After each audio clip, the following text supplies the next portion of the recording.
And I must say that Shawn ain't been toughing his boys up, so we're going to have to get ready for that. Them play dates, we got to get ready for them play dates. And you know, the respect and love I have for you, it never ends. I gave him a genuine smile. He's victorious. He's a great fighter. I respect and appreciate the opportunity to coach against Bo Mack. I can remember way back in the amateurs when Bo Mack rolled out the carpet for me in his gym.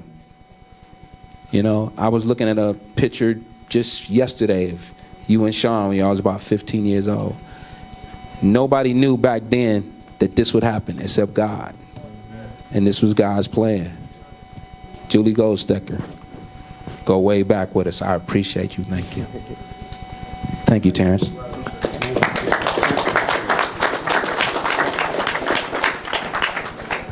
Last thing I'm gonna say is thank you guys. God bless you, and enjoy this man right here, man. He's quite a guy. You already know that. Yeah, congratulations, bud. I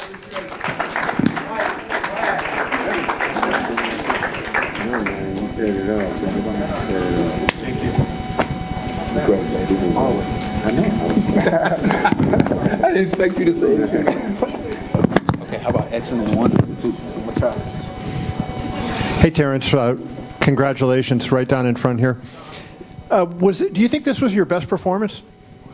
No, I wouldn't say that. No? How do you critique yourself? I did good, but at times, you know, I let Shawn work when I could have been working with him, but I just gave him the confidence to keep doing what he was doing at times. But I feel like, you know, Jeff Horn, Felix Diaz's performances was better than tonight. Interesting. He said, in trying to describe you, he said there's no other way to describe Terence than different. When you hear somebody refer to you as different, what do you think they refer to that way, talking about you like that? Well, I think they referred to my versatility and my ability to adjust. And not only adjust, but adjust in a way where, you know, I take away their strengths and, you know, make it their weaknesses.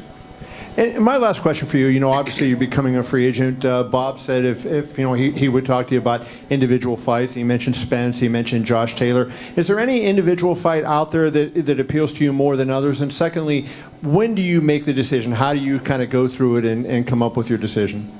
Well, I'm pretty sure my decision is made already. You know, Bob couldn't secure me the Spence fight when I was with him. So how you gonna secure me the Spence fight when I'm not with him? So, you know, I'm moving forward with my career right now, and I wish everybody the best.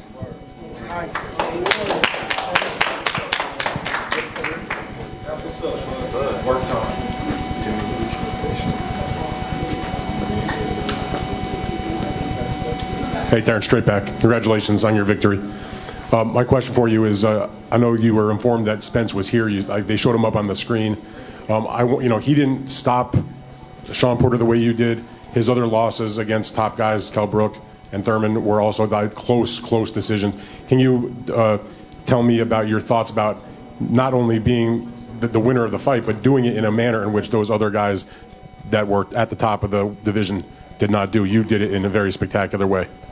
Well, you got to understand, you know, like, it's been a long time coming. You know, everybody was downgrading the level of competition that I was fighting, said I'm not fighting nobody and this and that and that and this. But today, I got the opportunity to fight another top welterweight, as y'all say, you know, and it showed today. You know, it showed that the guys that I was fighting, they wasn't no pushovers, they wasn't no walkovers. Y'all might didn't know them because their name wasn't highly out there like the rest of our names, but they was talented fighters. You know, they was undefeated fighters. They was hungry. They didn't have nothing to lose. They never lost before, so they don't know how to lose. But a lot of people, you know, they criticize them. They see how I win, and you know, they down talk them and they bash them and say, "Oh, well, he's not fighting nobody." Well, today I fought somebody and the same thing happened.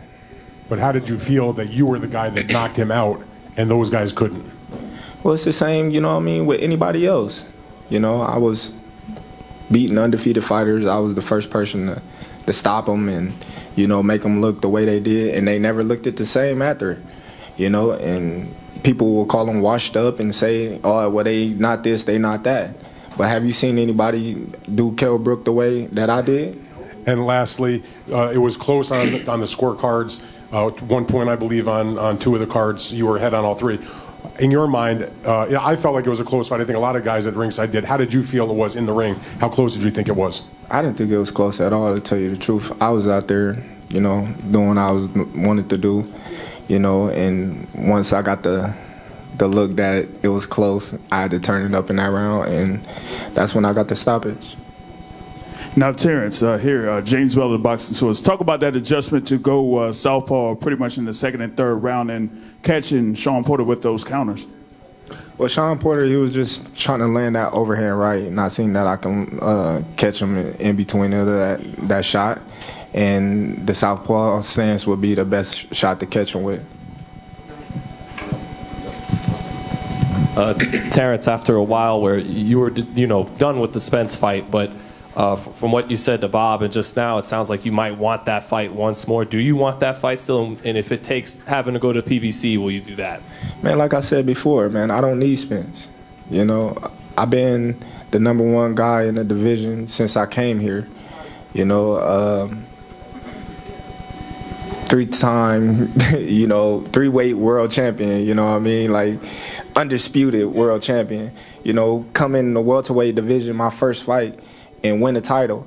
Like, the things that I've been doing in my whole career is nothing compared to Spence. You know, not to take nothing away from him, you know, he's unified and whatnot. But like I said, you know, it is what it is at the end of the day. But William King for 95.7 Omaha. When's the next time you're going to come to Omaha and showcase your skills? Oh, I don't know. You know, I'll be there tomorrow, but I don't know when the next time we gonna fight. Now, and then my last question: what side are you? What side are you? Are you the A side or are you the B side? Man, I'm the all side. I like Terence. Fight for that, bro. Terence, Marcus Hayes, Fight Hub TV.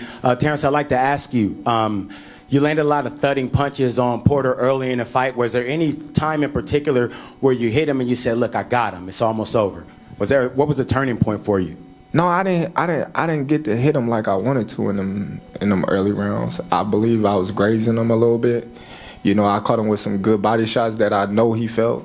You know, but as far as to the head, I was grazing him because he was rolling. He had good head movement, and you know, I was kind of loading up at times. What went through your mind after the first knockdown? Oh, I got him. You know, once you know what I mean, I get him on the ground, you know, I'm coming back for the kill. Terence, it seems significant that Spence came to the fight. I know what you've said, you know, but like this is the fight that so just makes so much sense. So if you know what sense. I said, why you keep asking me? I'm not asking you, but do you feel? I mean, that he made some kind of gesture to you by coming to the fight? How many fights did I go to his? Did he make any gesture to fight me or to call me out or say, let's get in the ring? So nothing changes from this? Nothing changed. You were talking about your future. I mean, have you already scripted in your mind that you'll operate as a free agent moving forward, or what exactly will you do in regards to promotional ties moving forward? I don't know. I'm going to let my little headbutt heal up, and then, you know, we're going to go to the drawing board and see what's best for Terence Crawford and his career moving forward. Terence, Mohammed Mubarak with the Electronic Urban Report. How much more of this are you going to allow yourself to go through in this business of boxing? And what does your future hold beyond this? You said allow myself to go through what, boxing? Yeah, in the business of boxing, and at the end of the day, what do you plan to do with your life?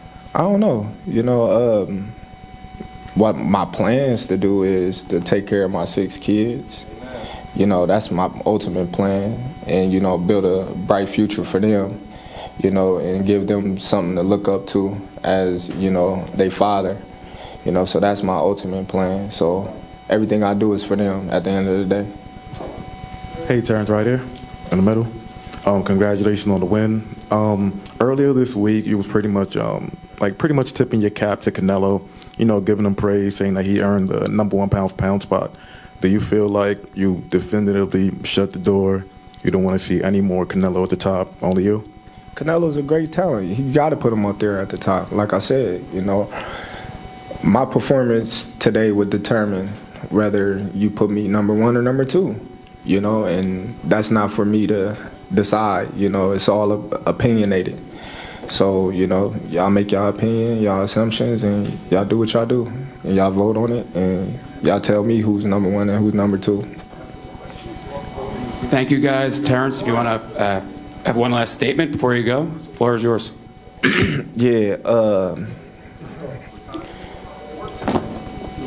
Let's go, man. Me and Shakur fighting for his title. He got his little belt. You know what I mean? My little brother got his little belt. You know what I mean? Shout out to my little bro, man. He the next one. I'm telling y'all right now, and I've been telling y'all for years, he gonna be the next undisputed champion of the world, pound for pound, #1 fighter in the world right here.